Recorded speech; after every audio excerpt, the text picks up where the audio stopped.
King of the road. Once again, we're at the Lumberton home of David J Hearne. David is the author of a thrilling book entitled Hulagu's Web, The Presidential Pursuit of Catherine LaForge, which, by the way, is available at Book Heaven in Lumberton and Amazon.com. She gained the enemy of oil companies, anybody who was making lots of money from the oil business. And those people actually probably conspired to try to have her eliminated because she was a total threat to their future. It's her support and policies for the United States to end its reliance on foreign oil incendiary enough for the billionaire oil cartel to silence her. If they had not stopped her up in New Hampshire, her dreams of replacing oil with wind energy might have saved our country thousands of soldiers' lives.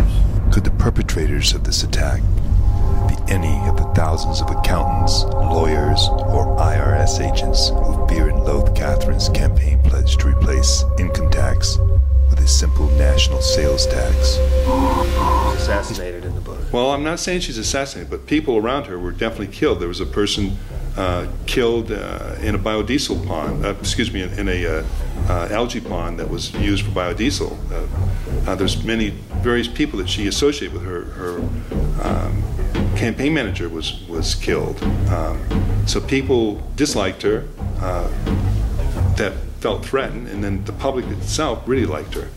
And up in Charleston, New Hampshire, her campaign bus was attacked, and many of her campaign staff were killed.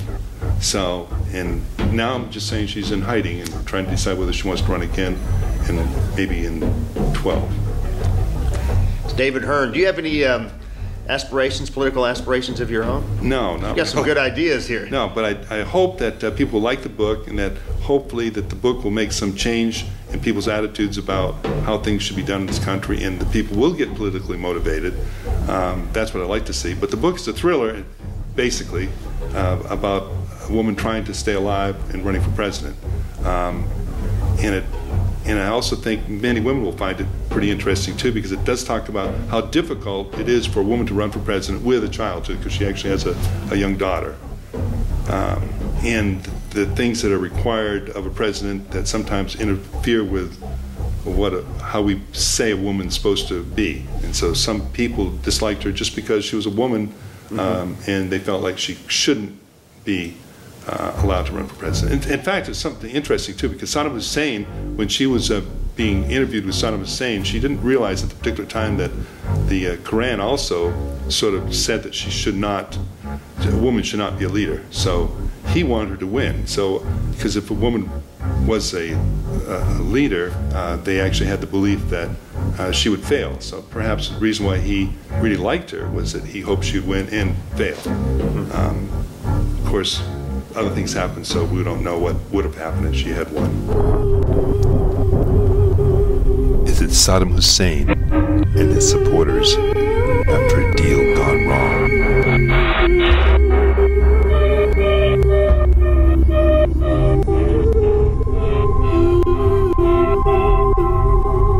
Here in Hong Kong, we follow the American presidential race. Being a woman, I was very impressed with Senator Catherine LaForge. One thing I'd like to know is if it is true that Saddam Hussein gave Senator LaForge $1 million for her campaign, or is that just a political line and slander to make her look bad? As I mentioned earlier, a couple of Southeast Texans make appearances in Hulagu's Web. Here's Mike Fulgens of Universal Coin and Bullion in Beaumont. Well, I was honored that you included me in the book. I've respected your work on the internet and your work and your writing. The book part, we had talked many years ago about a congressman in Louisiana, Jimmy Hayes, who utilized his collection to raise funds to run for Congress in Louisiana, much like Senator LaForge used her collection to further her political pursuits. But in our discussions, there have been people who've used their collection for at times of need or for times of pursuing their goals. And I appreciate you including me in there, and it has historical basis, and your weaving of real people and events throughout the book in all aspects makes it a unique experience.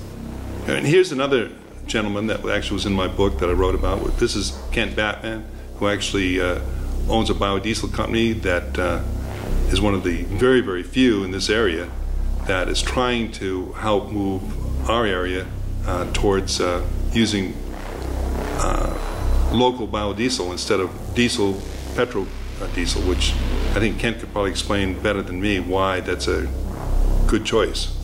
Well, biodiesel is a good choice because it does come from here. Our raw feedstock comes within 100 miles, and our fuel is sold within 100 miles. So it's good for the local economy, and as you know, there's, of course, lower emissions, and it makes us energy independent. We invite you to help unravel the story of political intrigue.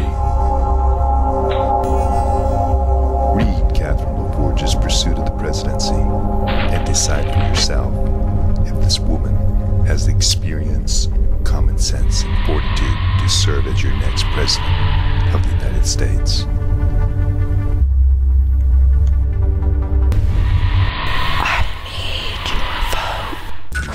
Find out who were playing God on Cooks Lake Road in Lumberton, Texas back in 2003.